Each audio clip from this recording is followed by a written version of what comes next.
చాలా బాధాకరమైన విషయం ఇక్కడ తెలుసుకున్న సంఘటన చూస్తే నాగరాజు అస్రిన్ సుల్తానాకు సంబంధించిన ఈ ప్రేమ ఎంత విషాదంగా ముగిసింది, ఎంత ఉన్మాదంతో కూడుకున్న సంఘటన అయిందనేది చాలా సభ్య సమాజం కూడా ఆలోచించాల్సిన అంశం. మామూలుగా కులాంతర వివాహాల హత్యలు ఉంటాయి, వీటిని పరువు హత్యలు అనకూడదు, ఇది మూర్ఖపు హత్యలు. హత్య అది పరువు కోసం చేసేది, ప్రతిష్ట కోసం చేసేది మంచితనం, కానీ హత్యలు కావు. ఇలా ఇది మతాంతర వివాహానికి సంబంధించిన అంశం, చాలా సెన్సిటివ్ పార్ట్. ఇప్పుడు హిందూ ముస్లిం అనేది తీసుకొచ్చింది, దీనికి రాజకీయాలు పులుముతారు. ఇది కాదు, ఒక మానవత్వంతో కూడిన ప్రేమకు వాళ్ళ రక్త సంబంధీకులు ఇచ్చిన తీర్పు ఏంటంటే జీవితకాలం, ఒకరికి జీవితం లేకుండా ఇంకొకరికి జీవితకాలం బతికినా చచ్చేంత ఒక శిక్ష చేసిన పరిస్థితి. కాబట్టి ఇది ఇలాంటి సంఘటనలు పునరావృతం కాకుండా ఉండాలంటే ప్రభుత్వాలు చర్యలు తీసుకోవాల్సిన అవసరం ఉంది, ఒక ప్రత్యేక చట్టం దీని కొరకు తేవాల్సిన అవసరం ఉంది. ఈ మధ్యకాలంలో జరుగుతున్న సంఘటనలు ఇవి పెట్టరేగిపోతున్న పరిస్థితిని చూస్తున్నాం. కాబట్టి నా ఉద్దేశంలోనైతే కోదండరామ్ గారు, నేను తనతో చర్చించిన తర్వాత నాకు అనిపించింది ఏంటంటే పీనలైజేషన్ అనేది సీరియస్గా లేదు. ఇవాళ నేను అంటున్నా, ఒక ఆడపిల్ల తను జీవితకాలం జీవించే వ్యక్తిని ఎంచుకునే స్వేచ్ఛ ఈ సమాజంలో లేదు, వాస్తవానికి లేదా. రాజ్యాంగం పూర్తి వ్యక్తి స్వేచ్ఛనిచ్చింది.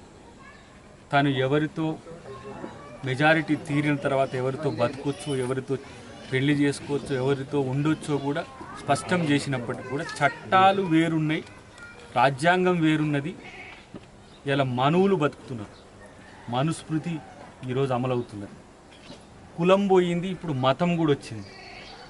సో ఇలా దళిత సామాజిక వర్గానికి సంబంధించిన వ్యక్తి అయినప్పటికీ కూడా ప్రేమను మానవత్వంతో కోరుకున్న వ్యక్తిగా నేను చూస్తున్న తనను నాగరాజును.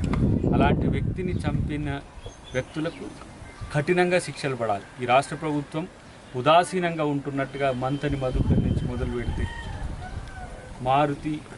మారుతిరావు గారు చంపించిన ప్రణయ్ అమృతల విషయం అయితే ఏంటి, మొన్నటికి మొన్న యాదాద్రిలో జరిగిన సంఘటన అయితే ఏంటి, ఇప్పుడు ఈ సంఘటన, ఇవి కొనసాగుతుండడం వెనుక ప్రభుత్వం యొక్క ఉదాసీనతే కారణమని నేను అనుకుంటున్నా.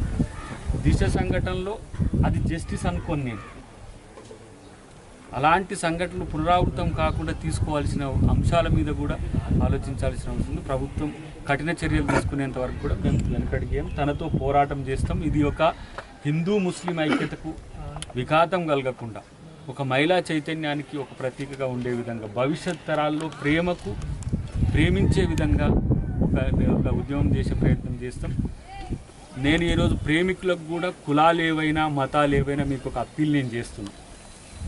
ప్రేమిస్తే ఇద్దరి వైపు కన్విన్స్ చేయండి, ఇద్దరి ఒప్పించేంత వరకు ఆగండి. అవసరమైతే రాజకీయ పార్టీలను, ప్రజా సంఘాలను ఆశ్రయించండి, మీ పెద్దలతో మాట్లాడే అవకాశం ఉంటుంది. ఇలా ఈ సంఘటన కొంచెం మాకు ముందు జరిగి ఉంటే ముస్లిం పెద్దలతో మాట్లాడేటోళ్ళు, సభ్య సమాజంలో వారికి ఏ అడ్డంకులు ఉన్నాయో వాటిని ఇలా కన్విన్స్ చేసే ఒక ప్రయత్నం చేస్తుంటే, ప్రేమ అనేది అది మనసు నుంచి పుట్టేది, కానీ మనుషులతో కూడుకొని ఉన్నది సమస్య అది. కాబట్టి ఒప్పించే ప్రయత్నం చేయండి, ఒప్పుకోకపోతే ఏ విధంగా దాన్ని ఒప్పించే ప్రయత్నం చేస్తారో ఆలోచించాలి, కానీ మీరు కూడా తొందరపడి ప్రాణాల మీదకి తెచ్చుకోవద్దనే నా విజ్ఞప్తి. ప్రభుత్వం మాత్రం ఒక కఠిన శిక్ష ఉండే ఒక చట్టాన్ని మాత్రం తీసుకురావాలనేది నా యొక్క విజ్ఞప్తి. హాయ్ ఫ్రెండ్స్, మా టుడే టుమారో యూట్యూబ్ ఛానల్ చూస్తున్నందుకు చాలా థ్యాంక్స్. మరిన్ని లేటెస్ట్ వీడియోస్ కోసం వెంటనే సబ్స్క్రైబ్ చేయండి. అలాగే ఈ బెల్ ని కూడా రింగ్ చేసేయండి. మా నోటిఫికేషన్స్ అన్ని మీ మొబైల్లో వస్తాయి. అలాగే మా వీడియోస్ మీకు నచ్చితే లైక్ చేయండి, షేర్ చేయండి, నచ్చకపోతే కామెంట్ చేయండి.